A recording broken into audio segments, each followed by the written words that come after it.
ನಾನು ಹಾಸನ್ಗೆ ಹೋದಾಗ ಅಲ್ಲಿನ ಹಾಸನ್ DC ಆಗಿದ್ದೆ. ಇವಾಗ ಗುರು ಈಗ ಇಲ್ಲಿ ಬಂದಿದ್ದಾರೆ.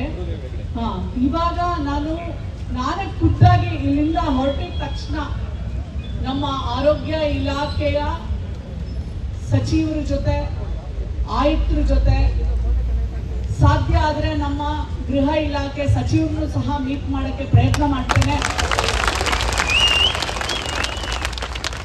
ಇದನ್ನೆಲ್ಲವನ್ನು ಅವ್ರಿಗೆ ನಾನು ಎಕ್ಸ್ಪ್ಲೈನ್ ಮಾಡ್ತೀನಿ. ನೋಡಿ, ಒಂದು ಸಿಗರೇಟ್ಗೂ ಒಂದು ಪ್ಯಾಕೆಟ್ ಸಿಗರೇಟ್ಗೂ ವ್ಯತ್ಯಾಸ ಗೊತ್ತಾಗಲಿಲ್ಲ ನನಗೆ.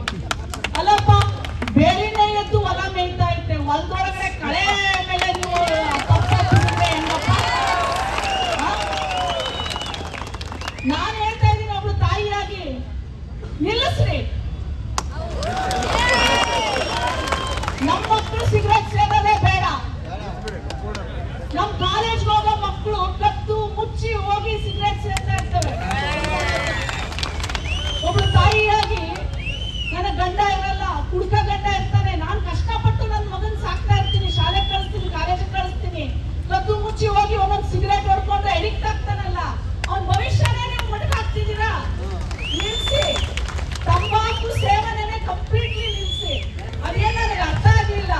ಒಂದು ಸಿಗರೇಟ್ ಮಾಡ್ಬೋದು ಅಲ್ಲ, ಒಂದು ಪ್ಯಾಕೆಟ್ ಮಾಡ್ಬೋದಂತೆ, ಒಂದು ಎರಡು ಸಿಗರೇಟ್ ಯಾವ್ದಿದೆಲ್ಲ ನನಗೆ ಅರ್ಥ ಆಗೋದು. ಅದ್ರ ಮೇಲೆ ಕೇಸ್, ಯಾರ ಮೇಲೆ ಕೇಸ್ ಹಾಕೋದು?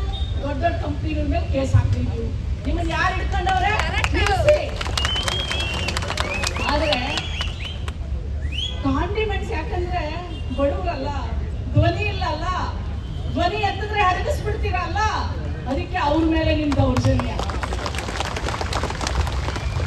ನೀವು ಪ್ರತಿ ಚಪ್ಪಾಳೆನೂ ನನ್ನ ಹೃದಯಕ್ಕೆ ಹೊಡೆತ. ಏನವ್ವ ನಾಗಲಕ್ಷ್ಮಿ, ಇಷ್ಟು ಚಪ್ಪಾಳೆ ಹೊಡಿತಾ ಇದ್ದಾರೆ, ನಿಮ್ ಜವಾಬ್ದಾರಿ ಏನು ಅಂತ ಕೇಳ್ತಾ ಇದೆ. ನಿಮ್ ಚಪ್ಪಾಳೆ ನನಗೆ, ಅದು ನನಗೆ ಪ್ರಶಂಸೆ ಅಲ್ಲ, ಅದು ನನಗೆ ಪ್ರಶ್ನೆ, ಅದು ನನ್ನ ಜವಾಬ್ದಾರಿಯನ್ನ ಎಚ್ಚರಿಸುವಂತ ಗಂಟೆ.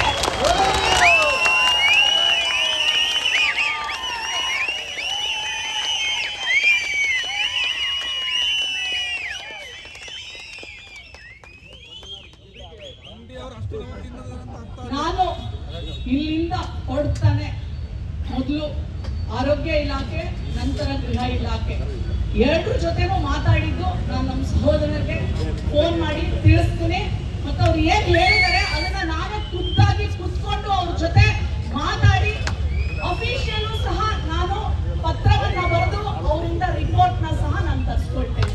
ನಾನು ಯಾವಾಗಲೂ